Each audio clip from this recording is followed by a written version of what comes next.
இப்படி அரசியல் பேசுற, சீமான் நல்லா அவங்கள வளர்த்து விட்டுருக்காரு அப்படிமா, உங்ககிட்ட எல்லாம் பேசவே முடியாது அப்படிமா. ஆமா ஆமா, அவங்க வைக்கிற ஒவ்வொரு வார்த்தைக்கும் எதிரான கருத்தா சரியான கருத்தா நாம் தமிழர் கட்சி சொந்த நான் ஒரு பெண் புலி அங்க வைக்கும் போது அவங்க அதை ஏத்துக்கிட்டு தான் ஆகணும். இப்போ நீங்க களத்துல பணியாற்றுறீங்க, பல பேரை சந்திப்பீங்க, மக்களுடைய மனநிலை எப்படி இருக்கு? களத்துல சீமானவர்களுக்கு ஆதரவாக செயல்படக்கூடிய மனநிலை இருக்கா, இல்ல திராவிட கட்சிகளை தான் இன்னும் நம்புறாங்களா? அதாவது இது இலவசங்களுக்காக ஒரு முதல் போராட்டம் 234 தொகுதிக்குள்ளேயும் பிரச்சனைகள் இல்லாம இல்ல, அண்ணன் பாதம் படாத இடமும் இல்ல. போராட்டம் அப்படிங்கும் போது முதல் அழைப்பு யாருக்கு வருது? அண்ணன் சீமான் வருவார்களா, நாம் தமிழர் கட்சி பிள்ளைங்க வந்துருவாங்களா, வந்து எங்களுக்காக நிப்பாங்களா, பண்ணுவாங்களா? அப்ப முதல் தேடுதல் எங்க இருக்கு? நாம் தமிழர் கட்சியில. இன்னொன்னு, நாம் தமிழர் கட்சியின் மீது பெரும்பான்மையா சொல்லப்படக்கூடிய விஷயம், இந்த தேர்தல் நெருங்கும் போது டம்மி வேட்பாளர்கள் தான் எல்லாருமே. அங்க யாராவது நட்சத்திர வேட்பாளர்கள் இருக்காங்களா, குறிப்பிட்டு வரல் விட்டு என்ற அளவுக்கு தான் இருப்பாங்க, மற்றபடி எல்லாருமே டம்மி தான் அப்படின்ற ஒரு முத்திரை குத்துறாங்க இல்லையா? இதை நீங்க எப்படி பாக்குறீங்க? மக்கள் உங்களை அப்படிதான் அணுகுறாங்களா? ஒரே ஒரு சின்ன கூட்டத்தை ஒரே ஒரு தொகுதிக்குள்ள 4 சந்துக்குள்ள உன்னால கட்டமைக்க முடியல. ஒரு கூட்டத்தையே உயிர் வழியே நடக்குது. உனக்கு என்ன அரசியல் தெரியும்? உங்ககிட்ட நான் சண்டை போடலாமா? என் எதிரி யார் என்பதை நான் தான் தீர்மானிக்கணும். நான் தமிழ் தேசியம்னு சொல்லிட்டு கோட்டை கட்டி எங்கேயோ போயிட்டு இருக்கேன், எத்தனையோ போராட்டங்கள் பார்த்துட்டு இருக்கேன். இது ஒரு கட்சி நான் எப்படி முன் வைப்பேன்? கூட்டணி கூப்பிட்ட யாரும் ஒத்துழைக்கல. இன்னைக்கு நான் வந்து தனியா தான் நிற்பேன், நான் என்ன அடிமையான்னு கேட்கிறேன். நாளைக்கு வேற்று கட்சி உங்களை மறுபடியும் மாற்று கட்சி நீங்க கூட்டணி சேரும் போது நீ கூட்டணி சேர்ந்துற, அப்ப நீ அடிமையா? கரெக்ட், சரியான பாயிண்ட். ஆனா சீமானவர்கள் இந்த இடத்துல பாத்தீங்கன்னா, இனி விஜய் விமர்சிக்காதீங்க, விட்டுருங்கப்பா அப்படின்னு ஒரு முடிவு எடுத்திருக்காருல்ல, இது எங்களுக்கு சரியா அப்படின்ற ஒரு கேள்வியும் இருக்கு. தேன் எடுக்கிறவன் புறங்கைய நக்காமலா விட்டுருவான் அப்படின்ற பழமொழிக்கு ஏத்தவாறு அந்த பதவி வந்த உடனே ஊழல் நடக்குது. அப்ப நாம் தமிழர் ஆட்சி நடந்தால் எங்களால் ஊழலே நடக்காது என்று நீங்க எப்படி உறுதியா சொல்லுவீங்க? 2026 தேர்தலுக்கு பிறகு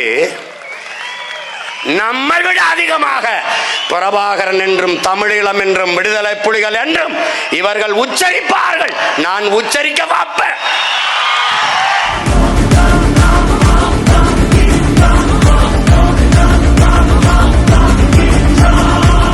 உலகெங்கும் வாழும் அனைத்து தாய் தமிழ் உறவுகளுக்கும் அன்பு வணக்கம். அனைவராலும் கைவிடப்பட்ட தமிழ் தேசிய இனத்தின் மக்கள் நாம் என்கிற மேதகு அவர்களின் மொழியை உள்வாங்கி திக்கற்று நிற்கும் மக்களுக்கு திசை காட்டும் வழிகாட்டியாக உருவாக்கப்பட்டதுதான் இந்த கலங்கரை ஊடகம்.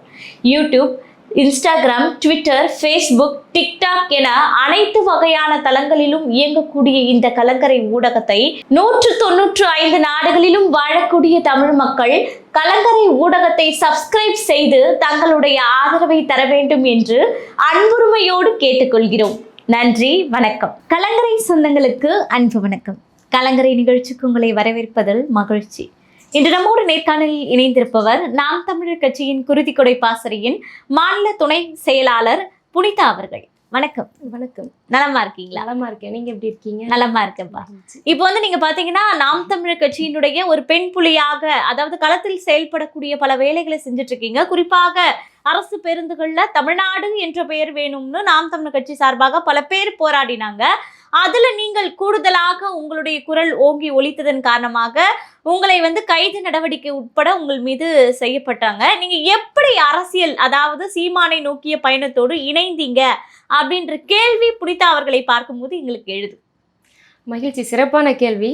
படித்த பிள்ளைகளை சாலையோரத்தில் நின்று போராட வச்சிருக்கிறது தான் இந்த 60 ஆண்டு கால திராவிட கட்சி. இப்போ இதுக்கு மேலேயும் போயிட்டோம் அப்படின்னா தமிழ் தேசியம் எங்கேயுமே இருக்காது. நம்மளோட அடிப்படையே தமிழ் தேசியம் தான். அப்போ இதை யாருடா சுண்டி விடுறா, இன்டியூஸ் பண்றாங்க அப்படின்னு பார்த்தீங்கன்னா, நாம் தமிழர் கட்சினா அண்ணன் சீமான் அவர்கள் தான். ஸோ அவர்கள் கூட பயணிக்கிறதுல பெருமிதமும் பெரிய வீரியமும் கொண்டு நாங்கள் செயல்பட்டுட்டு வந்துட்டு இருக்கோம். இன்னும் சிறப்பாக பண்ணுவோம். கண்டிப்பா. உங்களுடைய அரசியல் பயணம் எப்போது தொடங்கியது? எதற்காக நாம் தமிழர் கட்சியை ஆதரிக்க வந்தீங்க அப்படின்ற கேள்வியும் இருக்கு. 10-12 வருடங்களா பார்த்தீங்கன்னா நாம் தமிழர் கட்சியில தான் நான் பயணிச்சுட்டு இருக்கேன். அண்ணன் கூட களத்தில் நின்று வேலை செஞ்சுட்டு இருக்கோம். படிப்பு அப்படிங்கிறதுக்காக பார்த்தீங்கன்னா, படிப்பு ஒரு ஓரமாக இருந்தாலுமே அடிப்படை தேவைகளுக்காக நம்ம களத்தில் நின்று வேலை செய்ய வேண்டிய வேலை. சிறப்பா அண்ணன் கூட களமாடி போயிட்டு இருக்கும்போது அடுத்தது வந்து அறுவடை செய்யற மாதிரி தேர்தல் களம் வந்திருக்கு. சிறப்பா சூடு பிடிச்சிருக்கு. இன்னும் சிறப்பா நாங்க வேலை செய்வோம். இல்ல புனிதா அவர்கள் சைனாவுல வேலை பார்த்துட்டு இருந்தீங்க அப்படின்ற தகவல்களும் நாங்க கேள்விப்பட்டோம். இப்போ உங்களுடைய வேலையெல்லாம் விட்டுட்டு அரசியலுக்காக, குறிப்பாக தேர்தலுக்காக நீங்க களப்பணி செய்வதற்கு வந்திருக்கீங்களா அப்படின்ற பார்வை இருக்கு. உண்மைதானா அது? உண்மைதான். இப்போ நான் 2 வருஷம் அங்க சைனால வேலை செஞ்சுட்டு வந்திருக்கேன். இங்க வந்து எனக்கு வேலை இருக்கணும்ல. படிச்சிருக்கோம், படிப்பு இருக்கு, தகுந்த வேலை இருக்கணும்ல, வேலை இல்லை. அப்போ இந்த தேர்தலில் நம்ம வந்து வெற்றி அடைஞ்சிட்டோம் அப்படின்னா படிச்ச பிள்ளைங்க எல்லாருக்குமே இங்க வேலை வாய்ப்பு இருக்கும். கண்டிப்பா. அப்போ இந்த தேர்தலை நம்ம சரியான முறையில அணுகணும். படிச்ச பிள்ளைங்க எல்லாம் தமிழ் தேசியம் பேசிக்கிட்டு, நாட்டு நடப்பை பத்தி பேசிக்கிட்டு சரியான அரசியல் முன் வச்சிருந்தாங்க அப்படின்னா இத்தனை பிள்ளைங்க வேலை வெட்டி இல்லாம இருந்திருக்கவே மாட்டோம். இது சரியான நேரம். உலகத்தமிழர்கள் உலகத்துல எந்த மூலையில் இருந்தாலும் சரி படிச்சிருக்கோம், அதெல்லாம் தாண்டி சரியான நேரத்துல தமிழ் தேசியமோ அரசியலோ இந்த மண்ணுக்கு தேவையான நேரத்துல வந்து பேசணும். சூழல் அரசியல் நம்ம சொல்லுவோம். ஸோ அந்த சூழல் அரசியல் நம்ம இப்போ பண்ணிட்டு இருக்கோம். சரி, இப்போ உங்களுடைய வீடு சார்ந்து என்னதான் இருந்தாலும் நீங்க ஒரு பெண் பிள்ளை, உங்க குடும்பம் சார்ந்து வேலையை விட்டுட்டு நீங்க களத்துக்காக, தேர்தலுக்காக, சீமான் அவர்களுக்காக களத்துல வரும்போது எதிர்ப்பு தெரிவிக்கலையா? இல்ல எதிர்ப்பு தெரிவிக்கல. முதல்ல நீ நாட்டுக்காக போ. அம்மா வார்த்தை வந்து பாத்தீங்கன்னா 3 பிள்ளை பெத்த, 2 வீட்டுக்கு 1 நாட்டுக்குன்னு சொல்லிதான் வளர்த்ததே. அப்படிதான் வளர்த்தாங்க. உங்க ஆரம்ப காலத்திலே இப்ப அரசியல் தொடங்கி அப்பா வந்து பாத்தீங்கன்னா கம்யூனிஸ்ட்ல இருந்தாங்க. அப்பா இறந்த பிறகு அந்த இடத்துல கம்யூனிஸ்டே இல்லாமே போயிடுச்சு. அரசியல் பேசப்பட்ட குடும்பம் தான். அதுக்கு அடுத்தது அப்பா இறந்த பிறகு அரசியல் காலம் இல்லைனாலும் அம்மா சரியான அரசியலை முன்னெடுத்தாங்க. தமிழ் தேசிய அரசியல் புத்தகம் படிப்பாங்க, நல்லா அரசியல் சொல்லுவாங்க. இதெல்லாம் மாத்தணும், நீங்க தான் வந்து மாத்தணும், நீ கொஞ்சம் துடுக்கா இருக்க, நீ எல்லாம் துடுக்கா இருக்க, எதுக்கா இருந்தாலும் சண்டை போடுற, ஒரு பொது இடத்துல வந்து ஏதாவது தவறு நடக்குது அப்படிங்கிற பட்சத்துல எதிர்த்து நீ கேட்கிற, அப்ப நீ சரியான பெண் புலிதான். இப்ப தமிழ் தேசியத்தை நீ கொண்டுட்டு போகணும். இவ்வளவு வந்து தவறான நாட்டுல நடந்துட்டு இருக்கும்போது முதல்ல படி, அடுத்தது அதிகாரத்தை பிடிங்க, நாட்டை சரி பண்ணுவீங்க. அண்ணன் சீமான் அவர்கள் கையில பிடிச்சு நடந்து போய்கிட்டே இரு, எல்லாம் சிறப்பா முடியும் அப்படின்னு நம்ம அம்மா அண்ணா என்னை உருவாக்கி விட்டதை தான் இப்படி. அப்ப சின்ன வயசுல இருந்தே சீமான் அவர்களினுடைய பேச்சு, தமிழ் தேசிய கொள்கையை கேட்டு வளர்ந்த பிள்ளை தான் நீங்க? ஆமா, நான் 10-12 வருடமா அண்ணனோட குரல் கேட்டு வளர்ந்த பிள்ளை தான். அதுக்கு முன்னாடி பிரச்சனைகள் மட்டும்தானே இருந்தது. அம்மா பிரச்சனைகள் மட்டும்தான் சொல்லுவாங்க. இது பாரு இப்படி நடந்திருக்குது, இந்த அமைச்சர் இப்படி பண்ணியிருக்காங்க, இந்த ஊர்ல இது நடந்திருக்கு அப்படின்னு சொல்லிட்டு எப்பயுமே. மற்ற அம்மா எல்லாம் பாத்தீங்கன்னா சீரியல் பார்த்துட்டு இருப்பாங்க. நம்ம அம்மாலாம் பாத்தீங்கன்னா நியூஸ் சேனல் தான் பார்ப்பாங்க. பாரு இவங்க என்ன பண்ணிட்டு இருக்காங்க அப்படின்ட்டு. நீங்களாம் அதை சரி பண்ணி கொண்டுட்டு வரணும், நீங்களாம் அதை சரி பண்ணி கொண்டுட்டு வரணும். பல இடங்கள்ல இன்னைக்கு அது இல்லல்ல. பெற்றோர்கள் பிள்ளைகள் கிட்ட அரசியல் பேசாததாலேயே இன்னைக்கு அரசியல் வந்து பாத்தீங்கன்னா அரசியல் பேச தயாரா இல்ல. பிள்ளைகளே அரசியல் பேச தயாரா இல்ல. என்ன ரீல்ஸ் பண்றாங்க, அதுக்கு அடுத்தது புது புது ஆக்டர்ஸ் எல்லாம் வச்சுக்கிட்டு நான் அவனுக்கு ஃபேனு, தளபதி அப்படின்லாம் சொல்லிட்டு உயர கொடுக்குறாங்க. இப்படி ஒரு முட்டாள்தனமான ஒரு சமூகம் ஒரு பக்கம் போயிட்டு இருக்கும்போது அதுலேருந்து நல்ல நெல்மணிகள் எல்லாம் வந்துட்டு இருக்கு. இதையும் அரசியல் படுத்த வேண்டியது நம்மளோட முதல் கொள்கையா இருக்கு. இப்போ புனிதாவுடன் சேர்ந்து பல நண்பர்கள் இருப்பாங்க இல்லையா? அவங்கெல்லாம் வந்து பார்த்தீங்கன்னா அந்த தமிழ் தேசிய கொள்கையை ஏற்றுக்கொண்டவங்களா இருக்காங்களா? இல்லை நீங்கள் அவங்கள மாற்றணும் அப்படின்னா எப்படி மாற்றிக்கிட்டு வரீங்கன்றது? இல்லை, என்னை பார்த்து அவங்களே மாறிட்டாங்க. நாங்கள் ஒன்றா உட்காந்து சாப்பிடும் பொழுது இங்கே நம்ம தமிழகத்திலேயே இருக்கட்டும், அயல் நாடுகள்லேயே இருக்கட்டும், நம்ம உட்காந்து சாப்பிடும் போதே தமிழ் தேசிய கொள்கை பேசுனீங்க. ஆமாம், உட்காந்து நம்ம சாப்பிடும் போதே பார்த்தீங்கன்னா தமிழ் தேசியத்தை தான் சாப்பாடாவே வைப்போம். நாங்கள் பேசுறது எல்லாமே பிஜேபி ஆனாங்க, பிஜேபிக்கு சப்போர்ட் பண்றாங்க. அதுக்கு பிறகு திராவிட கட்சிகளுக்கு சப்போர்ட் பண்றாங்க. நான்லாம் நோட்டாங்கிற அண்ணாலாம் இருக்காங்க, நான்லாம் நோட்டா பக்கம்பா அப்படிங்கிறவங்கலாம் இருக்காங்க. அவங்க கூட நான் பேசி பேசி பேசி அண்ணா அதுவா இப்படி, இது கிடையாது, இப்படிதான், நீ எதுக்கு கடந்து போற, நீ படிச்சிருக்கல, படிப்புல நீ என்னத்தை கத்துக்கிட்டு வந்துட்ட, மாத்தணும்ன்றதுக்காக தான் படிக்கிறோம். இல்ல படிப்புல நீ என்னத்தை கத்துக்கிட்ட, ஒரு அறிவியலையோ அரசியலையோ நீ அங்க இருந்தது நான் கத்துக்கிட்டு வரேன். அறிவியல் கத்துக்கிறேன், எல்லாமே கலை கல்லூரி எல்லாமே வந்து கலையோ அரசியலோ ஏதோ ஒன்று கத்துக்கிறேன். அதுக்கு அடுத்தது நீ கல்லூரி முடிச்சுட்டு வரும்போது நீ அரசியலை தானே கத்துக்கணும். கண்டிப்பா அதுதானே எல்லாமே இயங்குது. அப்போ ஒவ்வொன்றா படிப்படியா பேசும் பொழுது பாத்தீங்கன்னா எல்லாரும் நாம் தமிழர் பிள்ளைல, ஏன்னா எல்லாமே அண்ணாங்க. நான் ஒரே ஒரு பெண் பிள்ளை தான், எல்லாமே அண்ணாங்க. இன்னும் இப்படி அரசியல் பேசுற, சீமான் நல்லா அவங்கள வளர்த்து விட்டுருக்காரு அப்படிமா, உங்ககிட்ட எல்லாம் பேசவே முடியாது அப்படிமா. ஆமா. அதுக்கு பிறகு இப்ப என்னடான்னா அவங்க வைக்கிற ஒவ்வொரு வார்த்தைக்கும் எதிரான கருத்தா சரியான கருத்தா நாம் தமிழர் கட்சி சொந்த நான் ஒரு பெண் புலி அங்க வைக்கும்போது அவங்க அதை ஏத்துக்கிட்டு தான் ஆகணும். ஏத்துக்கிறாங்க பாருங்க, ஆமாங்க தப்பு தாங்க பண்றாங்க, என்னங்க பண்ணலாம் அப்ப என்னங்க பண்ணலாம்னு தான் நீங்க கேக்குறீங்க. அப்போ அந்த இடத்துல அவங்க யோசிக்க வச்சோம் பாத்தீங்களா, அதுதான் வந்து அண்ணன் சீமான் அவர்களோட வளர்ச்சி. யோசிக்க வைக்கிறோம். அப்போ இப்ப எல்லாமே என்ன பண்ணிட்டாங்க, இன்னும் சொல்ல போனா அவங்களுக்கெல்லாம் பிஜேபியா இருக்கட்டும், திராவிட கட்சிகளா இருக்கட்டும், காங்கிரஸா இருக்கட்டும், அவங்களுக்கு காங்கிரஸே இல்ல, செத்து போச்சு தான். இந்த 3 கட்சிகளுமே வந்து பாத்தீங்கன்னா இழப்பு தான். ஏன்னா எல்லாம் நாம் தமிழர் பார்த்து வர ஆரம்பிச்சுட்டாங்க. கண்டிப்பா. இப்போ வந்து நீங்க களத்துல பணியாற்றுறீங்க, பல பேரை சந்திப்பீங்க. மக்களுடைய மனநிலை எப்படி இருக்கு களத்துல? சீமான் அவர்களுக்கு ஆதரவாக செயல்படக்கூடிய மனநிலை இருக்கா, இல்ல திராவிட கட்சிகளை தான் இன்னும் நம்புறாங்களா? அதாவது இது இலவசங்களுக்காக இல்ல, மக்கள் மத்தியில ஒரு முதல் போராட்டம் 234 தொகுதிக்குள்ளேயும் பிரச்சனைகள் இல்லாம இல்ல, அண்ணன் பாதம் படாத இடமும் இல்ல. போராட்டம் அப்படிங்கும்போது முதல் அழைப்பு யாருக்கு வருது? அண்ணன் சீமான் வருவார்களா, நாம் தமிழர் கட்சி பிள்ளைங்க வந்துருவாங்களா, வந்து எங்களுக்காக நிப்பாங்களா, பண்ணுவாங்களா? அப்போ முதல் தேடுதல் எங்க இருக்கு? நாம் தமிழர் கட்சியில. அப்போ மக்களோட பார்வையே எங்க இருக்குன்னா நாம் தமிழர் கட்சியில தான் இருக்கு. வேற்று கட்சிகளுக்கு வந்து அவங்களும் சலிச்சு போயிட்டாங்க. என்னடா அது 60 வருஷமா திராவிடம் திராவிடம். இப்போ ஒரு பிரச்சனை, தான் வீட்டுல ஒரு பிரச்சனைக்கே நாம் தமிழர் கட்சி பிள்ளைங்களை தேடுறாங்க. அப்போ அவங்களோட பார்வை வந்து பாத்தீங்கன்னா நாம் தமிழர் கட்சி மேலதான் இருக்கு, சீமான் மேலதான் இருக்கு, சீமான் தம்பி தங்கைகள் மேல இருக்கு. பெரிய ஒரு நம்பிக்கை. இப்போ ஒரு கட்சி மேல, ஒரு கட்சியோட தலைவரையோ செயலாளர், இந்த மாதிரி ஒரு பெரிய பொறுப்பாளர்களை நம்பலாம். கட்சியில் இருக்கிற சிறு பிள்ளைகளை முதற்கொண்டு நம்புறாங்க. இப்போ நம்ம ஊர்ல பாத்தீங்கன்னா கிராமம் தான், ஒரு சின்ன பிரச்சனை அப்படின்னா அண்ணன் சீமான் வந்தா முடிஞ்சிடும். அந்த காலகட்டத்துல தாண்டி சீமானோட தம்பி தங்கச்சி வந்தாவே முடிஞ்சு போயிடும். எப்படி வளர்த்துருக்காரு பாருங்க. சீமானோட தம்பி தங்கச்சி வந்தாவே முடிஞ்சு போயிடும். அப்போ ஒரு அடிப்படை பிரச்சனையிலிருந்து பெரிய பிரச்சனை வரைக்குமே நாம் தமிழர் பிள்ளைகளே எதிர்பார்க்கறாங்க. அப்போ ஒரு சீமானுக்கு பதிலா 1,30,000 லட்சம் சீமானுகள் வந்து உருவாகி இருக்கும்.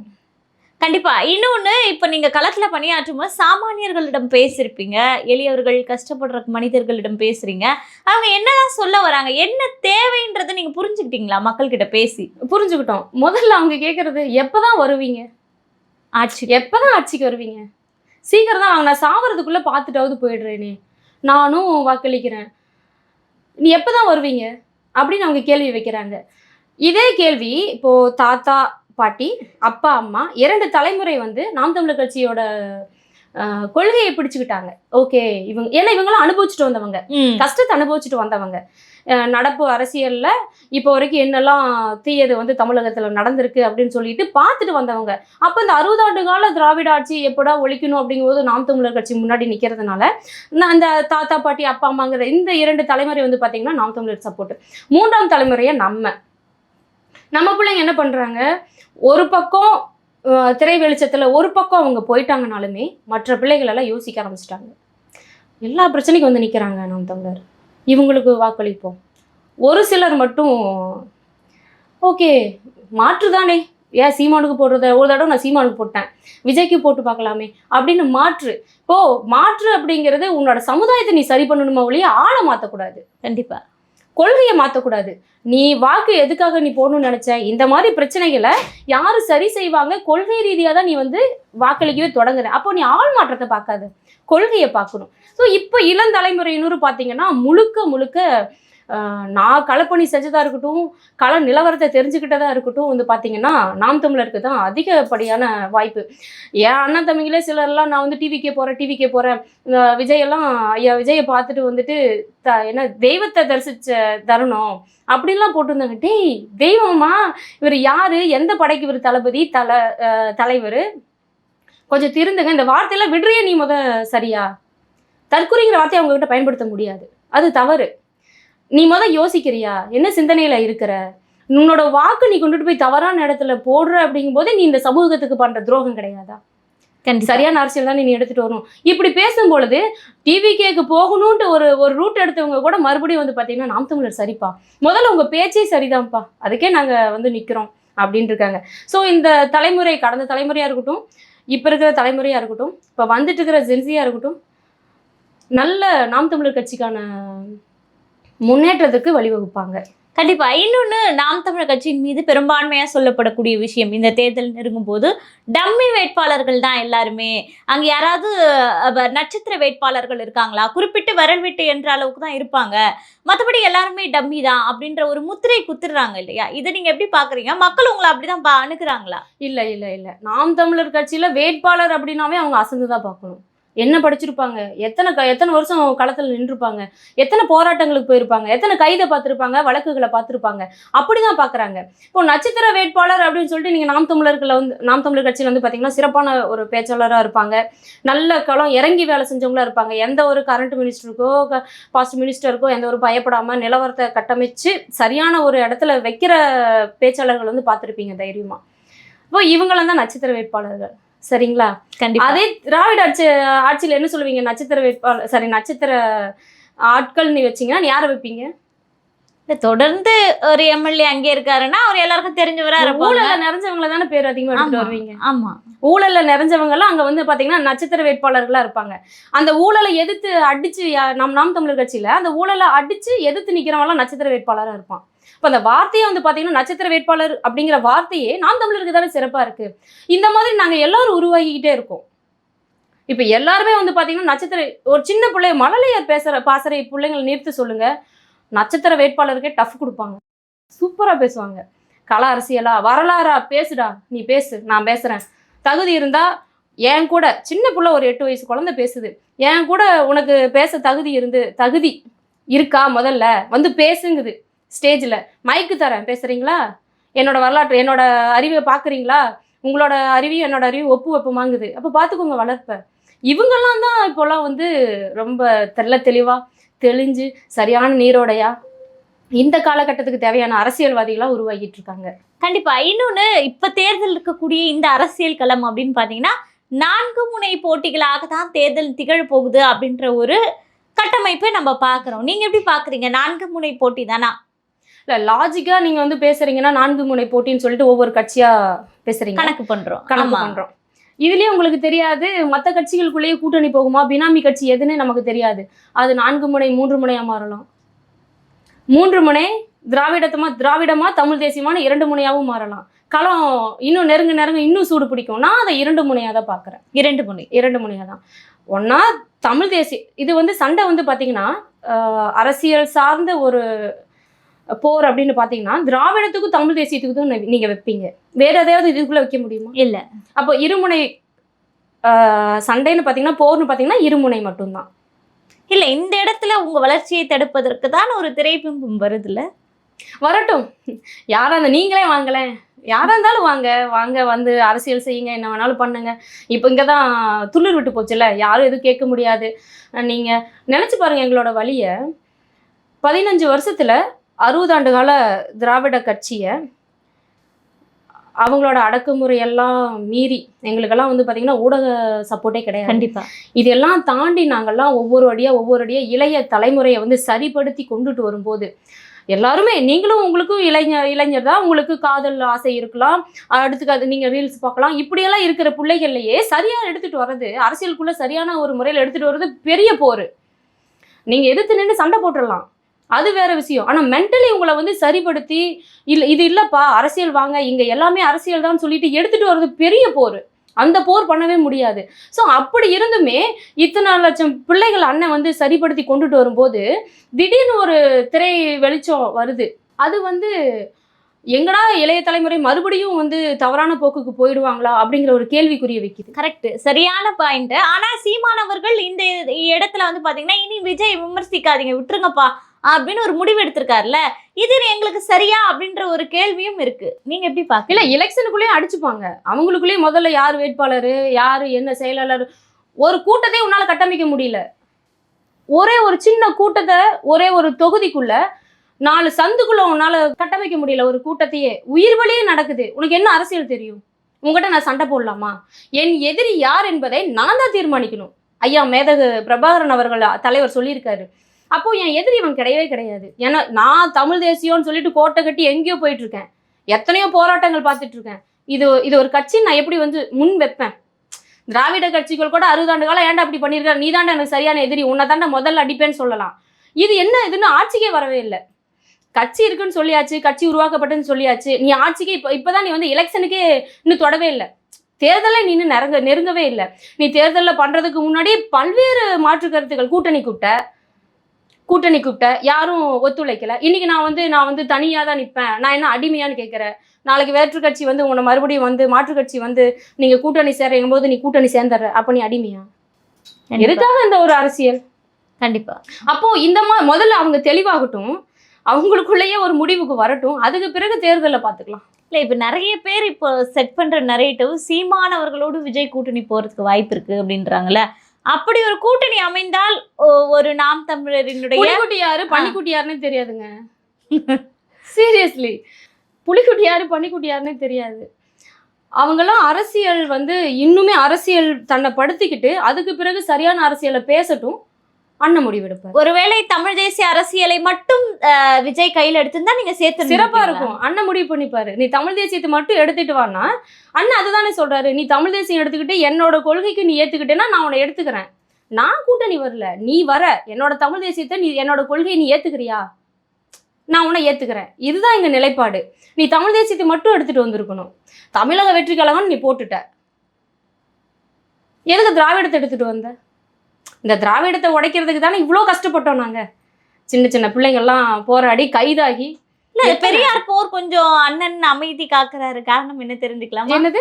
பெரியாரை வீரியமாக தாக்கிட்டு இருந்தாரு, இப்போ கொஞ்சம் அமைதி காத்த மாதிரி ஒரு தருணம். இல்ல 6 அடிச்சு முடிச்சாச்சு, மேட்ச் வின் பண்ணியாச்சு, அடுத்த கட்ட நோக்கி போயிட்டு இருக்கோம். அடுத்து யாருன்னு யாருன்னு பாத்துட்டு இருக்கோம். பெரியாரை பத்தி இன்னும் என்ன பேசுறது இருக்கு? புட்டு புட்டு எல்லாத்தையும் வச்சாச்சு.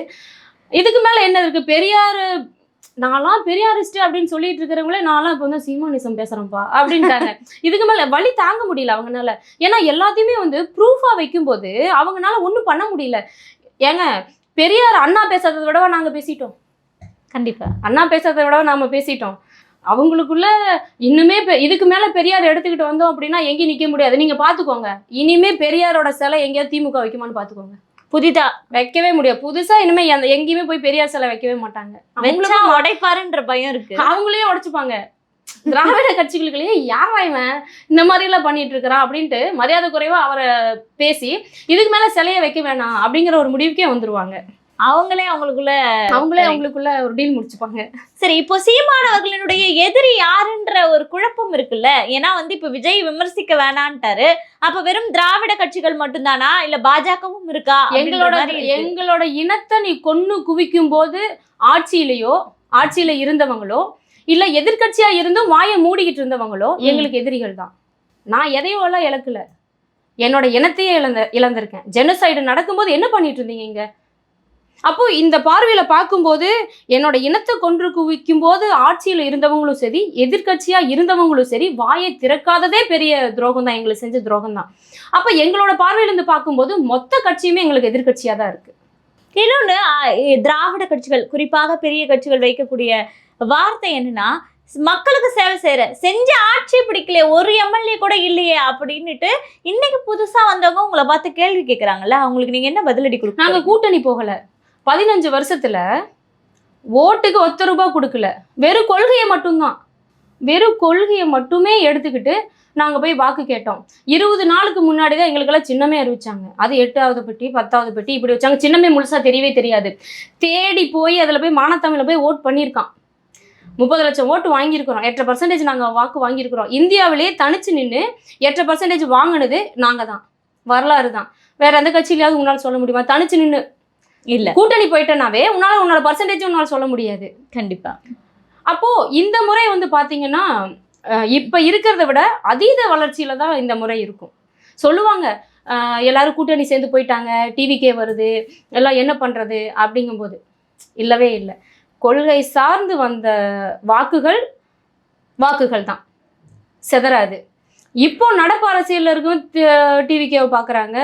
மற்ற கட்சிகள்லாம் பார்க்கும்போது ஊழலையே தலைச்சு போனது தான் திராவிட கட்சிகள். இங்கே இருக்கிற மினிஸ்டரும் ஊழலில் தான் போயிருக்காங்க, ஏடிஎம்கே மினிஸ்டர்ஸும் ஊழலில் தான் போயிருக்காங்க. ஊழலுக்கே சில பிரச்சனைகளை சந்தித்த தவறான கருத்துக்களை தனக்குன்னு வாங்கி இருக்கிற ஐயா செங்கோட்டையன் பற்றி சொல்ல தேவையில்லை. அவர் எந்த மாதிரி ஒரு கருத்துக்கு இப்போ உடன்பட்டாருன்னு உங்களுக்கு தெரியும். அந்த டிவிகேவில் போனதால் அவர் இப்போது புனிதர், மற்றவர்கள் தான் ஊழல்வாதி அப்படி நான் சொல்லல, டிவிகேல சொல்றாங்க. அதாவது எப்படி ஒரு பெண்ணுக்கு பாதுகாப்பு கொடுப்பேன் அப்படிங்கிற மாதிரி எல்லாம் டிவிகேல சொன்னாங்க. எந்த பாதுகாப்பு கொடுத்தாங்கன்னு தெரியல. செங்கோட்டையன் கொண்டு போய் அங்கே வச்சிருக்காங்க. நீ எங்க எடுத்து கொண்டு போய் யாரு கொண்டு போய் வச்சிருக்க? நீ அப்படியே விட்டுருந்தா கூட உனக்குன்னு ஒரு கொஞ்சம் பேர் இருந்திருக்கும். கண்டிப்பா. ஆதவ அர்ஜுன் ஐயா சொல்றாங்க, ஊழல் வந்து பண்றதெல்லாம் கொஞ்சம் பார்த்து பண்ணுங்க. இல்ல உங்களையே சொல்றாங்களே, நாம் தமிழர் கட்சியே சில பேர் பேசியே அரசியல் பண்ணிட்டு இருப்பாங்க, அவங்களெல்லாம் நம்ம பத்தி பேச வேண்டாம் அப்படின்ற ஒரு நக்கல் நையாண்டியாக பேசுனது பாத்தீங்களா? சிரிச்சுக்கிட்டே போயிடணும், கடந்து போயிடணும். எனக்கு 1008 வேலை இருக்கு. இல்ல பேசாம அரசியல் பண்ண முடியுமான்னு இல்ல எதை பேசலன்னு நீங்க நினைக்கிறீங்க? கடந்து போறதுக்கு சில விஷயங்கள் இருக்கு, நின்று அடிக்கிறதுக்கு சில விஷயங்கள் இருக்கு. நின்று அடிச்சதுக்கு தான் 8% வாக்கு வாங்கியிருக்கிறோம், 8.2% வாக்கு வாங்கியிருக்கிறோம். இப்போ வரைக்கும் பயப்படுறான். விஜயா ஐயா சரிங்க ஐயான்னு சொல்லிட்டு அடுத்த கட்சிக்கு கூட்டணி சேர்ந்துட்டு போயிடுவாரு. கூட்டணிக்கே அவன் வரமாட்டேன்றான்டா. இவனை பார்த்தா தான்டா பயமா இருக்குது. அதுதானே நாம் தமிழர் கட்சி, அதுதானே அண்ணன் சீமான். அப்போ இவங்க கூட எல்லாம் நம்ம வந்து கம்பேரே பண்ணக்கூடாது. இந்த அடி நமக்கான அடி, தமிழ் தேசியம் அது நமக்கான தேர்தல். இதுல நம்ம போய்கிட்டே இருப்போம். 2 பேருக்கு தான் இங்க போட்டியே. இது களத்துக்குள்ள வராதவங்களை எல்லாம் நான் வச்சுக்கவே மாட்டேன். 2 பேர். யாரு நீங்க சொல்றீங்க? உங்களுக்கு புரிஞ்சது இல்ல? உங்களுக்கு புரிஞ்சது இல்ல இல்ல? டிக்ளேர் பண்ணிடுங்களா? எல்லாருமே டிக்ளேர் பண்ணாமலே சொன்னீங்கன்னா யாரு சொல்றாங்க? தைரியமா சொல்றேங்க. களத்துக்கே வராதது டிவிக்கு. ஓ, களத்துக்கே வராதது டிவிக்கு. களத்துல நின்னது திராவிடமும் தமிழ் தேசியமும். இப்போ 2 பேருக்கு தான் போட்டியே. திராவிடம் வெல்லுமா, நாம் தமிழர் வெல்லுமா, தமிழ் தேசியம் வெல்லுமா? அதுதான் எங்களுக்கு விழுகிற சரியான வாக்குகளே தமிழ் தேசியத்தோட வெற்றி பாதை தான். கண்டிப்பா. இன்னொன்னு, இப்ப நாம் தமிழர் கட்சி சார்பாக நீங்க சொன்னது போல மழலையல் பாசறை, குருதிக்குடை பாசறை, இப்படின்னு பல பாசறைகள் இருக்கு. ஆனா என்ன செயல்படுறாங்கன்றத வெளிக்காட்டுவதற்கு ஒரு தொலைக்காட்சி இல்ல. இப்போ வந்து அண்ணன் சொல்லியிருக்காரு எங்கள் தேசம் அப்படின்னு ஒரு வலையொலியாக மாறி அது தொலைக்காட்சியாக மாற இருக்கு அப்படின்னு. இப்போ குருதிக்குடை பாசறையின் மூலமாக நீங்க செய்யக்கூடிய தொண்டுகள் பற்றி கொஞ்சம் சொல்றீங்க? கட்டாயமா சிறப்பா சொல்லிடலாம். ஏன்னா 15 வருஷத்தோட நாங்க எந்த மாதிரிலாம் தமிழ் தேசியத்துக்கு உழைச்சிருக்கோம், அது எங்களோட கடமை. உழைச்சிருக்கோம் தாண்டி அது எங்களோட கடமை. கிட்டத்தட்ட 30 பாசறைகள் இருக்கு. இன்னும் சொல்ல போனா ஒரு தனி அரசியல் தான் இங்க நடக்குது. சிறப்பான ஒரு தனி அரசியல், மக்களுக்காக சரியான நேரத்துல மக்களுக்காக இயங்குற அரசியல் தான். குருதிக்குடை பாசறை பார்த்தீங்கன்னா அடிப்படை கட்டமைப்புல இருந்து அடிமட்ட மக்களுக்கு கொண்டுட்டு போய் சேர்த்துற வரைக்கும் ஸ்கெட்ச்னா அப்படி இருக்கும். எல்லாம் படிச்ச பிள்ளைங்க. ஒரு இடத்துல பிளட் கேம்ப் போடணுமா, பிளட் கேம்ப், யாருக்காவது வந்து பிளட் தேவைப்படுதா, எந்த குருதி வகை என்ன, எத்தனை யூனிட் உங்களுக்கு தேவைப்படும், எந்த ஹாஸ்பிட்டலு, 234 தொகுதி மட்டும் இல்லை, தமிழ்நாடு மட்டும் இல்லை, பாண்டிச்சேரி இதெல்லாம் தாண்டி கர்நாடகா, நம்ம மற்ற மாநிலங்களுக்கும் மற்ற மாநிலங்களுக்கும் நம்ம கொடுத்துக்கிட்டு தான் இருக்கோம். அந்த இடத்துல நாம் தமிழர் கட்சி பிள்ளைகள் இருக்குன்னா கொண்டுட்டு போய் அந்த இடத்துல கொடு. இதே இங்க தமிழ்நாட்டுக்குள்ள பாத்தீங்கன்னா மொத்த பிரைவேட்டா இருக்கட்டும், கவர்மெண்டா இருக்கட்டும், எல்லா ஹாஸ்பிட்டல் கூட நாங்க வந்து ரிலேட்டடா இருக்கோம். ஏதாவது ஒரு பிளட் நீட் அப்படின்னாவே ஒரு பேஷண்ட் சைட்லேருந்து கேட்கலாம், ஹாஸ்பிட்டல் சைட்லேருந்தே கேட்பாங்க, எங்க கேம்ப் போட்டு தரீங்களா, பிளட் இல்லை கொஞ்சம் பார்க்குறீங்களா, பண்ணி தரீங்களா அப்படின்னு கேட்பாங்க. அது குருதியாக இருக்கட்டும், பிளேட்லெட்ஸ் இருக்கும், குருதி வகைக்குள்ளே சேர்ந்த ரெட் பிளட் செல்லோ, ஒயிட் பிளட் செல்லோ, பிளேட்லெட்ஸோ, பிளாஸ்மோ, இந்த மாதிரி இந்த மாதிரி பண்ணுறதா இருக்கட்டும். இன்னொரு பக்கம் உடல் உறுப்பு தானம் பண்ணுறதா இருக்கட்டும், அதையும் நாங்கள் செய்கிறோம். குருதிக்குடை பாசறையே எடுத்து செய்யுது. குருதிக்குடை பாசறையே உடல் உறுப்பு தான இப்போ வந்து உடல் உறுப்பு தான படிவமெல்லாம் கொடுத்துருவோம். இன்னாரு ஏதாவது ஒன்று ஆயிடுச்சு அப்படின்னா அவங்களோட உறுப்புகளை தானம் பண்ணிக்கிங்க அப்படின்னாங்க. கடந்த வருடம் கூட நம்ம பாண்டிச்சேரி ஜிப்மரில் கூட கண் தானம் பண்ணிட்டு வந்தாங்க. இந்த மாதிரி சில உடல் உறுப்பு தானமெல்லாம் நம்ம பண்ணிட்டு இருக்கிறோம். அது இல்லாமல் அனாதை பிணங்களை நல்லடக்கம் பண்ணுற வேலையை நம்ம பார்த்துக்கிட்டு தான் இருக்கோம். அதாவது அவன் ஒரு தமிழன், ஒரு என்னென்ன இறுதிக்காரையை நம்ம என்னென்ன செய்யணுமோ செய்யணும். பல லட்சக்கணக்கான யூனிட் வந்து ரத்தத்தை நாங்கள் கொடுத்துருக்கோம். போர்ல இப்ப இந்த உயிருக்காக போராடக்கூடியவர்கள் அந்த குருதியை வாங்குறதுக்கு பிரைவேட் ஹாஸ்பிட்டல்ல காசு கொடுத்து வாங்க வேண்டிய சூழ்நிலை இருக்கு. இப்ப நாம் தமிழர் கட்சி சார்பாக நீங்க கொடுக்கக்கூடிய டொனேட் பண்ணக்கூடிய அந்த குருதி வந்து ₹1 செலவு பண்ணாம அந்த பேஷண்ட்டுக்கு சென்றடைதான்றதை நீங்க கட்டாயமா நாங்க அது கவனிச்சுக்கிட்டு தான் வந்துட்டு இருக்கோம். ஒரு கோரிக்கை இன்னைக்கு வருது அப்படின்னா அந்த கோரிக்கை நிறைவேறிடுச்சான்னு நாங்க பார்ப்போம். அவங்க கிட்ட பேசுவோம். அங்கிருந்து அழைப்பு வந்துடும். நம்ம தான் இப்போ வெளிப்படையா விட்டாச்சுல, இந்த நம்பருக்கு அழைப்பு கொடுத்தீங்கன்னா குருதி தேவையா அவங்களுக்கு நிவர்த்தி செய்யப்படும் அப்படின்னு சொல்லிட்டு நம்ம பொது வெளியிலேயே அந்த எண்ணை வந்து விட்டாச்சு. இப்போ நம்மளுக்கு அழைப்பு வரும். அழைப்பு வந்தது அப்படின்னா யாரு என்னாரு எந்த ஹாஸ்பிட்டல் அப்படிங்கும் போது என்ன தொகுதி எந்த வட்டத்துக்குள்ள வருதுன்னு பார்த்துட்டு அந்த இடத்துல நம்ம நாம் தமிழர் கட்சி பிள்ளையை கொண்டுட்டு போய் நீங்க நேரடியா போவீங்க அந்த இடத்துக்கு. ஆமா, இப்போ நான் இங்க சென்னையில இருக்கேன், கன்னியாகுமரியில ஒரு பிளட் நீடு அழைப்பு வருது. அந்த தொகுதியில் இருக்கிற நம்ம கட்சி உறவுகளை அழைச்சு இந்த இடத்துல இந்த குருதி தேவைப்படுது போய் கொடுங்க அப்படிங்கும்போது போய் கொடுத்துட்டு ஒரு உயிரை காப்பாற்றுற விஷயம் இல்லை. கண்டிப்பா அங்கிருந்து போகும்போது நினைச்சு பாருங்க, இப்போ எல்லாருக்குமே வந்து நோய்வாய்ப்பட்டவர்கள் தான், டயபெட்டிஸ் பீப்புளாக இருப்பாங்க, இருதய நோய் பிரச்சனை, இந்த மாதிரி ஏதாவது ஒரு பிரச்சனை டேப்லெட் எடுத்துட்டு இருப்பாங்க. ஆச்சுன்னு தும்மி கூட ஒரு டேப்லெட் எடுப்பாங்க. அப்போ டேப்லெட்டே எடுக்காத உடல் உடல் வலிமையா இருக்கிறவங்க மட்டும்தான் குருதியை கொடுக்க முடியும். கண்டிப்பா. இப்படி இந்த ஜென்ரேஷன்ல உடல் மது எதுவும் இல்லாம, புகைப்பிடித்தல் எதுவும் இல்லாம, ஒரு மாத்திரை மருந்து எடுக்காம உடல வலிமை சேர்த்து சில பிள்ளைகள் வந்து இருக்கு அப்படிங்கிறது அந்த பிள்ளைகளுக்கெல்லாம் நம்ம பெரிய நன்றி சொல்லணும். அரிதா இருக்கு, உங்களுக்கு கடினமா இருக்கும்ல. ஏன்னா ஒரு முறை குருதி கொடுத்துட்டோம்னா 3 மாதம் ஆகும் மீண்டும் கொடுக்க. கண்டிப்பா. அந்த நிமிஷம் ஒரு ஆக்சிடென்ட் நடக்குது அப்படின்னா நான் அந்த நிமிஷத்துல எனக்கு எந்த நோயும் இல்லாம இருக்கணும், நான் குருதி கொடுக்க தயாரா இருக்கணும். அப்பதான் அந்த உயிரையை காப்பாற்ற முடியும். ஒரு குருதி கொடுக்கறதுங்கிறது பெரிய விஷயம், நம்ம டக்குன்னு எல்லாம் போய் பண்ணிடவெல்லாம் முடியாது. அப்போ இந்த மாதிரி விஷயங்கள்லாம் சிறப்பா பண்றோம். அண்ணன் சொன்ன மாதிரி உடலை வலுசேர் அப்படின்னு பாருங்களேன், அந்த மாதிரி எல்லாருமே தன்னோட உடலை, நாம் தமிழர் பிள்ளைகள் வந்து மனதளவுலையும் சரி உடல் அளவுலையும் சரி வலிமையா இருக்கிறோம். எந்த நேரத்துல யாருக்கு குருதி தேவைனாலும் போய் கொடுக்குற அளவுக்கு ₹1 பணம் கூட வாங்க மாட்டோம். நம்ம போகும்போது அந்த குடும்பத்துக்காருக்கு முடியல, அதே இடத்துலயே பேசன்னு சொல்லுவாங்க, எங்களுக்கு கொஞ்சம் முடியல, எங்க ஏதாவது பண உதவி பண்ண முடியுமா ஐயா அப்படின்னு கேட்டாங்கன்னா கூட எங்களுக்குள்ளேயே கலெக்ட் பண்ணுவோம். இந்த இடத்துலயா நம்ம குட்டி வீடு அமைச்சு கொடுக்கறதா இருக்கட்டும், பிள்ளைங்களுக்கு படிப்பு கொடுக்கறதா இருக்கட்டும், சில மெடிக்கல் பிள்ளைங்க நீங்க செயல்படுத்திக்கிட்டே தான் இருக்கட்டும். இது வரைக்கும் நாங்க செயல்படுத்திக்கிட்டே தான் இருக்கிறோம். எங்களுக்குள்ளேயே பணத்தை அரேஞ்ச் பண்ணி திரட்டி அந்த பிள்ளைகளுக்கோ அந்த குடும்பத்தாருக்கோ சாப்பாடு வாங்கி கொடுக்குறதோ அப்படின்னு சொல்லிட்டு நாங்கள் இதெல்லாம் பண்ணிக்கிட்டே தான் இருக்கோம். இதெல்லாம் வெளி வராததுக்கான காரணம் இது எங்களோட கடமை இல்லை. இதெல்லாம் ஆதாரங்களாக திரட்டி தான் சீமான் அவர்கள் ஒரு திரை வெளியிட போறாரோ அப்படின்ற மாதிரி எனக்கு ஒரு கணிப்பு ஏற்படுது. இருக்கலாம். எல்லா ஆதாரங்கள் வச்சிருக்கீங்க? எல்லாமே இருக்கு. ஏன்னா ஒவ்வொன்றையும் நாங்கள் வந்து எங்களோட இதெல்லாமே வெற்றிக்கான இதுதான் கடமை. நான் வாழ்ந்ததுக்கான அர்த்தமே என்னோட குருதியாவது உனக்கு கொடுத்தேனே. கண்டிப்பா. என்னால் நிதி கொடுக்க முடியல, நான் நல்லா சாப்பிட்றேன், நல்லா ஹெல்த்தியாக இருக்கேன், என்னோட குருதியாவது கொடுத்து உன்னை காப்பாற்றுறேன். இனப்படுகொலை ஈழத்தில் நடக்கும்போது பார்த்தீங்கன்னா குண்டு வெடிச்சு துப்பாக்கியால் சுட்டு இப்படியெல்லாம் சாகும்போது சில உயிர்கள் வந்து காப்பாற்றப்பட்டு இருக்கலாம், ஆனால் குருதி இல்லாமல் தான் செத்தாங்க. கண்டிப்பா. கைகாலெல்லாம் இழந்து குருதி வெளியே போய் குருதி இல்லாமல் செத்தவங்க தான் இன்னும் சொல்ல போனால் இருக்காங்க, அதிக பேர் அப்படிதான் இறந்தாங்களே. அப்போ இங்கிருந்து தமிழகத்திலேருந்து குருதி போக விடாமல் தடுத்தவங்க மறுபடியும் அந்த குருதி இல்லாமல் நம்மளோட இன மக்கள் இறக்கக்கூடாது அப்படிங்கிறதுக்காக அண்ணன் சீமான் அவர்கள் வந்து பார்த்திங்கன்னா குருதி கொடை பாசறை அப்படின்னு உருவாக்கி இங்கே தமிழகத்துலேயும் சரி எந்த இடத்துலையும் சரி குருதி இல்லாமல் எந்த உயிரும் போகக்கூடாது, இனி நம்ம இனம் அழியக்கூடாது குருதி இல்லாமல். அப்போ இதை நீங்கள் சிறப்பாக இது ஒரு துறையாக எடுத்து பண்ணுங்க, ஒரு விங்கா பாசறையாக எடுத்து பண்ணுங்கன்னு சொல்லி உருவாக்கி விட்டார். அவர் சும்மா சொன்னது தான் சிறப்பா செஞ்சுட்டு இருக்கோம். நீங்க ஒரு இயற்பியல் ஆய்வறிஞராக வந்து பாத்தீங்கன்னா களத்துல பணியாற்றிட்டு இருக்கீங்க. ஆனா இப்போ வந்து பாத்தீங்கன்னா குறிப்பா மருத்துவத்துறை அப்படின்னு எடுத்துக்கிட்டோம்னா கர்ப்பிணி பெண்களை சரியான சிகிச்சை இல்லாம இறந்து போறாங்க. நேற்று கூட பாத்தீங்கன்னா ஒரு சின்ன பிள்ளை வந்து கீரிப்புள்ள 3 மாசம் முன்னாடி கடிச்சது, ஆனா சரியான ட்ரீட்மெண்ட் இல்ல, அந்த மருத்துவர் கவனிக்காம ஊசி போடாம விட்டதால கீரிப்பிள்ளையாவே மாறி இறந்து போயிருக்காரு அப்படின்ற செய்திகள்லாம் வந்த படம் இருக்கு. இதை நீங்க ஆதங்கத்தை பாக்குறீங்க, இதை நீங்க எப்படி வெளிப்படுத்துவீங்க, நீங்க வந்தா என்ன செய்வீங்கன்ற மக்களுக்கு விழிப்புணர்வே இங்க இல்ல.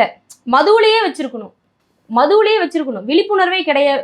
விழிப்புணர்வு இருந்திருந்தாவே அவங்களுக்கு தெரிஞ்சிருக்கும், ஐயோ ஒரு அனிமல் நம்மளை கடிச்சிடுச்சா, ஒரு பறவை நம்மளை கடிச்சிடுச்சா, கொத்திடுச்சா, ஏதோ நம்ம அதுக்கான மருந்து வந்து நம்ம எடுத்துக்கணும். மக்களுக்கு அடிப்படை விழிப்புணர்வே இல்ல. போயிருக்காங்கப்பா, அவங்க வந்து 3 மாசம் ஆச்சு நீங்கல்ல. ஆமா, ஒரு விழிப்புணர்வு இல்லாத தானே. ஆமா, 3 மாசத்துக்கு கடிச்ச உடனே அது 24 மணி நேரத்துக்கு நம்ம என்ன பண்ணணுமோ அதை பண்ணியிருக்கணும். இங்க விழிப்புணர்வே கிடையாதுதான். அப்போ ஒரு மக்களுக்கு விழிப்புணர்வே நீங்க கொடுக்க மாட்ட, சரியான மருத்துவத்தையும் கொடுக்க மாட்ட, கல்வியாவது சரியா இருந்தா அவன் தெரிஞ்சிருப்பான்ல.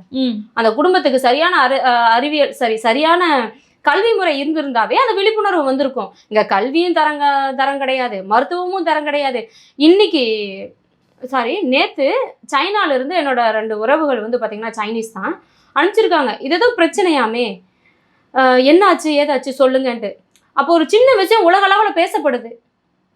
இது வந்து இந்தியான்னு நீங்க சொல்லிக்கிறத என்ன டெவலப்மெண்ட்னு கொண்டுட்டு போறீங்கன்னு எனக்கு தெரியல.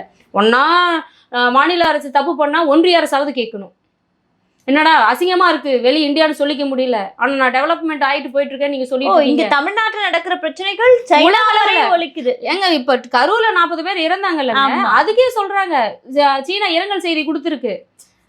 இரங்கல் செய்தி கொடுக்குறங்கிற பேர்ல காரி துப்பி இருக்கு. என்னடா ஒரு ஆக்டர் தானடா வந்தான், ஏதோ நாட்டுக்கு ஏதோ தியாகம் செஞ்சுக்கிது வந்தவரை போய் பார்த்துட்டீங்களா, என்ன தன்னோட வாழ்க்கையை அர்ப்பணிச்சவரை போய் பார்த்துட்டீங்களா, எதுக்காக அவரை பார்த்து 40 பேர் செத்தாங்க, ஆனா அந்த இரங்கல் செய்தி வந்து சைனா கவர்மெண்ட் அனுப்புது. இது ஒரு மானக்கேடான விஷயம் இல்லையா? கண்டிப்பா. அப்போ ஒவ்வொரு விஷயமும் அயல் நாடுகள்லாம் பார்த்துக்கிட்டு தான் இருக்கு. நீ இங்க நம்ம ஒரு அரசியல்வாதியா சிறப்பான ஒரு அரசியல்வாதியா ஆக போறோம் நம்ம. அப்போ ஒரு அறிவியல் அப்படிங்கிறது மட்டும் இல்லாம நாட்டு நடப்பையும் எடுத்துட்டு வரணும். இப்போ ஒரு துறை மட்டும் இப்போ மருத்துவத்துறை மட்டும் நீங்க பேசுனீங்க, மொத்த துறையும் நம்ம அந்த இடத்துல பேச வேண்டியதா இருக்கு. மொத்த துறை நீ என்ன பண்ணிட்டு இருக்கிற? கல்வித்துறை சரியா கல்வி கொடுத்துருந்தீங்கன்னா அந்த பிள்ளை எப்பயோ நல்லது பண்ணியிருக்கலாம். மருத்துவத்துறையில சரியான மருந்து இருந்திருக்கணும். எல்லா துறையுமே இங்க தப்பு தான். ஒரு துறை இல்லாம எல்லா துறையிலையும் ஊழல், எல்லா துறையிலையுமே. ஒரு துறை சார்ந்து ஒரு மினிஸ்டர் இருக்காங்க, ஒரு துறை இருக்கு அப்படின்னா அந்த துறை முதல்ல மக்களுக்கு கொண்டுட்டு போய் சேர்த்துற வேண்டியது அந்த துறையோட வேலை என்ன? விழிப்புணர்வு கொடு முதல்ல. விழிப்புணர்வே இல்லை, மக்களுக்கு விழிப்புணர்வு கிடையவே கிடையாது. இன்னைக்கு வருஷத்துக்கு 70,000 பேர் ஆக்சிடென்ட் டெத்லேயே ஆயிட்டு இருக்காங்க. அது மதுவாலையோ சாலை பிரச்சனையினாலேயோ 70,000 பேர் வருஷத்துக்கு. இது இனப்படுகொலை இல்லையா? கண்டிப்பா. வருஷத்துக்கு 70,000 இளைஞர்கள் இறக்குறாங்கும் போதே தமிழ்நாட்டுல இனப்படுகொலை இல்லையா? நேர்ல சுட்டாதான் சாவா? அப்போ இவங்களுக்கெல்லாம் இப்போ ஒரு உயிரோட போயிடுச்சு. இதெல்லாம் ஒரு உயிர் சம்மந்தப்பட்ட ஒரு விஷயம். இதே மற்ற உசுருக்கு ஆகாதா? ஒரு உசுருனாலும் நம்ம வீட்டு உசுறு தானே அது. அப்போ அடுத்தவங்களுக்கு ஆகாதுன்னு என்ன இருக்கு? அப்போ இன்னும் அடுத்த மூமெண்ட் நீ என்ன பண்ண போற? இப்படி பண்ண வச்சு இந்த மாதிரி நடந்ததே முதல்ல தப்பு தான். அடுத்தது நீ நாட்டுக்கு நீ என்ன பண்ண போற? இவங்களெல்லாம் முதல்ல ஆட்சியில் வச்சிருக்கலாமா? நீ பாதுகாப்பா இருக்க, நான் பாதுகாப்பா இல்லையே. ஒரு பெண் பிள்ளை என்னால் பாதுகாப்பா வெளியே கூட நடக்க முடியலையே. பெண் பலாத்காரத்துல ஈடுபட்ட பெண் பலாத்காரத்துக்கு சம்பந்தப்பட்ட பேசுறாரே, தமிழ்நாடு போல் அமைதி பூங்காவோ பெண்கள் பாதுகாப்புக்கு தமிழ்நாட்டை விட சிறந்த மாநிலம் இல்லைன்னு பேசுறாரு. ஒரு நாளைக்கு 5 ரேப் நடக்குது. உங்களை 4 பேர் அங்க கேள்வி கேட்டிருந்தா அப்ப என்ன பண்ணிருப்பாங்க? அதான் கேட்கலையே. அதான் யாருமே கேட்கல. எப்படிங்க கேட்பாங்க? ஆளுங்கட்சி அவங்களோடதுதான். இப்போ அவங்களுக்குள்ளேயே எல்லாமே நடக்குது. இன்னைக்கு கூட கல்லூரியில ஒரு பொண்ணு 5 பேர் சேர்ந்து பலாத்காரம் பண்ணியிருக்காங்க. இப்ப டேடி நல்லா ஹாப்பியா இருப்பாரா? டேடிக்கு தேவை கேஸ் ரைஸ் ஆகணும். கேட்டு சொல்லிக்க வேண்டியதான். பாதுகாப்பான ஒரு சமூகத்தை டேடியா நான் உருவாக்கி வச்சிருக்கிறேன் அப்பாவா அப்படின்னு சொல்லி அவரே சொல்லிக்கிறாரு. அவரோட கட்சிகளை முதல்ல பாதுகாப்பு இருக்கா? மகளிருக்கு பாதுகாப்பு இருக்கா? இவர் பேசலாமா மகளிரோட பாதுகாப்பு பத்தி? சட்ட ஒழுங்கை பத்தி இவர் பேசலாமா? சட்ட ஒழுங்குக்குன்னு ஒரு சில டிபார்ட்மெண்ட்லாம் இருக்கு. அமலாக்கத்துறை இருக்கு, அது இருக்கு, இது இருக்கு, இடி இருக்கு, எல்லாமே இருக்கு. இவங்கெல்லாம் யாருன்னு நினைக்கிறீங்க? இந்த அமலாக்கத்துறை இந்த மாதிரி துறை சார்ந்தவர்கள்லாம் எதுக்காக உருவாக்கப்பட்டிருக்காங்கன்னு ஒரு கருத்து வைக்கணும்ல. ஆமா. அப்ப ஏதாவது ஒரு பிரச்சனை நடக்குது, என்ன பிரச்சனை இருக்கு, எவங்கிட்ட கள்ளப்பணம் இருக்குது, இதெல்லாம் எடுக்கணும். ஆனா இந்த டிபார்ட்மெண்ட் பாத்தீங்கன்னா பொதுமக்கள்கிட்ட போகவே போகாது. ஏன்னா பொதுமக்கள் யாரும் அந்த மாதிரி ஊழல் பண்றதே கிடையாது. ஒரு பக்கம் ஆளுங்கட்சி இல்லாட்டி எதிர்கட்சியா இருக்கும். இவங்களை கண்காணிக்கிறதுக்குன்னே இங்க ஒரு டிபார்ட்மெண்ட் இயங்கிட்டு இருக்கு, ஊழல் துறை. இப்ப ரைடு விட்டு எடுத்ததெல்லாம் யாருக்குன்னு நினைக்கிறீங்க? மினிஸ்டருக்கு தானே. ஐயா கே நேரு பாத்தீங்கன்னா 1 கோடி 2 கோடி எல்லாம் இல்ல, 100 கணக்குல 1000 கணக்குல தான் ஊழல். இல்ல, ஒரு சாமானிய ஒரு மக்களின் குரலாக நான் இந்த இடத்துல ஒரு கேள்வி கேட்கணும்னு ஆசைப்படுறேன். அவங்களும் உங்களை போல ஆரம்பத்தில், இப்ப நான் கேட்கல, ஆரம்பத்தில் உங்களை போல மக்களிடம் ஓட்டு கேட்டு ஒரு சாமானியனாக மக்களுக்கு சேவை செய்யணும்ன்ற நோக்கத்தோடு தானே வந்தாங்க. ஆனா தேன் எடுக்கிறவன் புறங்கைய நக்காமலா விட்டுருவான் அப்படின்ற பழமொழிக்கு ஏத்தவாறு அந்த பதவி வந்த உடனே தானே ஊழல் நடக்குது. அப்ப நாம் தமிழர் ஆட்சி நடந்தால் எங்களால் ஊழலே நடக்காது என்று நீங்க எப்படி உறுதியா சொல்லுவீங்க? இப்போ நீங்க பதவிக்கு நாங்க வந்ததுக்கு பிறகு நீங்களும் தானே ஊழல் செய்வீங்க அப்படின்னு சொன்னீங்க பாத்தீங்களா? 15 வருஷத்துல ஊழல் செய்வீங்கன்னு சொல்ல, செய்ய முடியாதுன்றதை எப்படி உறுதிப்படுத்துவீங்கன்னு கேக்குறேன். இப்போ பாத்தீங்கன்னா 15 வருஷத்துல கூட்டணி கட்சியே போகல. எங்களுக்கு வராத ஆஃபர்ஸ் தான் எத்தனாயிரம் கோடி எங்களுக்கு வந்திருக்கும் ஆஃபர்ஸ். இப்போ நம்ம அந்த தொகுதியில நிக்கலன்னா உனக்கு ஒரு 10 கோடி கொடுக்குறேமா, உனக்கு ஒரு 100 கோடி கொடுக்குறேன். அமைச்சர் கள்ள ஊழலுக்கே பாத்தீங்கன்னா 1000 கோடி வச்சிருக்காப்புல. ஒரு கேண்டிடேட்டே ரிமூவ் ஆகுது. அந்த இடத்துல 50,000 ஓட்டு நம்மளால அதை எடுத்துக்க முடியும். அப்படிங்கும் போது பலாயிரக்கணக்கில் எனக்கு தலைக்கு கோடி வைக்கலாம். நம்மளுக்கு ஒரு கேண்டிடேட்டா இருக்கிற நமக்கே கட்சிக்கு வந்திருக்காதா? கண்டிப்பா. அப்போ பணத்து மேல நம்மளுக்கு எண்ணங்கள் கிடையாது. பணம் இல்லை, அந்த எண்ணமே நீ வைக்கவே கூடாது. தமிழ் தேசியம் நம்மளோட வளங்களை காப்பாற்றணும். நீ எந்தெந்த துறை சார்ந்து என்ன நீ ஏமாத்திட்டு போயிருக்கங்கிறது 60 வருஷ காலத்தோட லிஸ்ட் வச்சிருக்கோம். அதாவது நீங்க சொல்றத பார்த்தா அந்த வழியில இருந்து தான் நான் வந்திருக்கோம். திரும்ப நான் அந்த வழியை ஏற்படுத்த மாட்டேன். இதை மாற்றத்துக்காக தானே வந்திருக்கோம். கண்டிப்பா இதை எல்லாமே மாற்றத்துக்காகத்தான் நம்ம புது அரசியல எடுத்துட்டு வந்திருக்கோம். இவங்க மொத்தவங்களோட கொள்கையை பாத்தீங்கன்னா திருடுறது கொள்ளையடிக்கிறது தான் கொள்கையே. இவங்களெல்லாம் அடிச்சு சாவடிக்கிறதா நம்ம நாம் தமிழர் கட்சியோட கொள்கையே.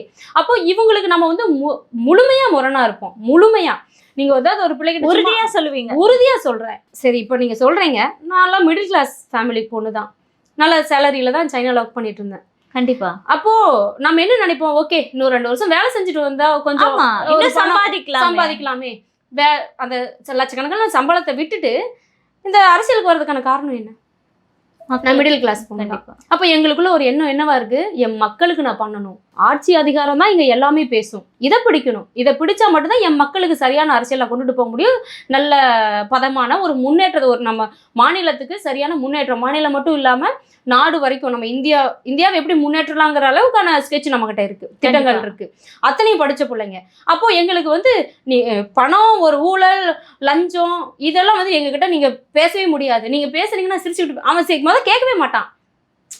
ஐயோ இவங்க நம்மளை மாட்டி விட்டுருவாங்க, நான் உனக்கு 1000 கோடி கொடுக்குறேன்னு சொல்றதே ரெக்கார்ட் பண்ணி இங்க பாடுறா மாட்டி மக்கள் முன்னாடி நம்ம கோடிக்கணக்கில் லஞ்சம் கொடுக்க போனது காட்டி கொடுத்துருவாங்க. அந்த அளவுக்கு அவங்க நேர்மையானவங்கப்பா அப்படிங்கிற ஒரு எண்ணம் அவங்களுக்குள்ளேயே இருக்கு. இல்லாம நம்ம இவ்வளவு அடிப்போமா? எதிர்த்து அப்படி இருந்தா இதுவரை வெளியே வந்திருக்குமே அப்படின்ற மாதிரி. கண்டிப்பா அரசியல் சார்ந்த பல்வேறு கருத்துக்களை, குறிப்பா மக்களுக்கு எதுக்காக நாம் தமிழர் கட்சி ஆட்சிக்கு வரணும்ன்றத இதை விட சிறப்பா யாராலையும் விளக்க முடியாதுன்னு நான் நினைக்கிறேன். ஒரு அண்ணனுடைய ஒரு தங்கையா, ஒரு பெண் பிள்ளையா அந்த கருத்துக்களை சிறப்பாக பதிவிட்டீங்க. தொடர்ந்து பேசுவோம். நன்றி நன்றி நன்றி. 2026 தேர்தலுக்கு பிறகு நம்மை விட அதிகமாக பிரபாகரன் என்றும் தமிழீழம் என்றும் விடுதலை புலிகள் என்றும் இவர்கள் உச்சரிப்பார்கள். நான் உச்சரிக்க வைப்பேன்.